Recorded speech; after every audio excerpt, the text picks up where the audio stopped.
మెదక్ జిల్లా టేక్మాల్లో శుక్రవారం బసవేశ్వరుని 891వ జయంతి వేడుకలను లింగాయత్ సభ్యులు ఘనంగా నిర్వహించారు. మండల కార్యాలయం ఆవరణలో ఉన్న బసవేశ్వర విగ్రహానికి పూలమాల వేసి ఘనంగా జయంతి వేడుకలు నిర్వహించారు. ఈ కార్యక్రమంలో మెదక్ జిల్లా వీరశైవ లింగాయత్ గౌరవ అధ్యక్షులు రమేష్, మండల అధ్యక్షులు భక్తుల కిషోర్, నాయకులు అడివప్ప, విద్యాసాగర్, అనిల్, రాజు, రమేష్, వీరేశం, నర్సింహులు, విశ్వనాథం, వీరేందర్, పోలేరు, కాంతం, రమేష్ గౌడ్ తదితరులు పాల్గొన్నారు.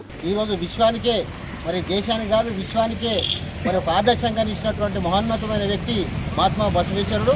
మరి మనం అందరం కూడా ఆయన అడుగుజాడలో నడిచి భవిష్యత్తులో బసవేశ్వర సిద్ధాంతాల ప్రకారం బసవేశ్వర ఆచారాలను మనము ఆచరణలో తీసుకున్నట్టయితే జీవితంలో కూడా ప్రతి ఒక్కడు ఒక చక్కమైనటువంటి మార్గంలో ప్రయాణించి వారి కుటుంబ సభ్యులు కూడా మరి సంతోషంగా ఉంటారు. ఎప్పుడైనా వీలున్నప్పుడు బసవ సిద్ధాంతాలను మీరు చదవండి. ఎవరైనా యువత బసవ సిద్ధాంతాల ప్రకారం ఆకర్షించినట్లయితే మరి చాలా ఆనందంగా ఉంటారు జీవితాంతం. మరి ఈరోజు పార్లమెంట్ కానీ రాజ్యాంగం కానీ చరిత్ర ముందే బసవేశ్వర సిద్ధాంతాలు ఈ విధంగా ప్రజాపాలన ఉండాలి. మరి ఆనాడే చిన్న రాష్ట్రాలు ఉంటే చిన్న పాలన సౌబల్యం ఉంటుందని చెప్పి ఆనాడే బసవేశ్వర ఆలోచన చేసి ముందే మరి ఆయన సిద్ధాంతంలో రాసుకున్నటువంటి ఏవైతే రాసిండో అవే ఇప్పుడు సమాజ స్థాపనలో ఆయన సిద్ధాంతాలే పనిచేస్తున్నాయి. ఆయన అడుగుజాడలో మహాత్ములే ఆయన బసవేశ్వర సిద్ధాంతాల్లో చాలామంది మహనీయులు పనిచేస్తున్నారు.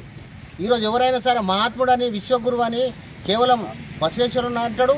తర్వాత నేటి యుగంలో మహాత్మా గాంధీ అని మహాత్ముడు ఇద్దరికీ అంటారు. ఈ విశ్వంలో ఈ భారతదేశంలో మహాత్ముడు అనే పదము చాలా గొప్ప వ్యక్తులకు ఇచ్చే పదం కాబట్టి అలాంటి వ్యక్తి అడుగుజాడల్లో ఉండాలని చెప్పి ఈ సందర్భంగా కోరుతూ ఈ జయంతి ఇచ్చేసినటువంటి అందరికీ కూడా జయంతి శుభాకాంక్షలు తెలియజేస్తున్నాను.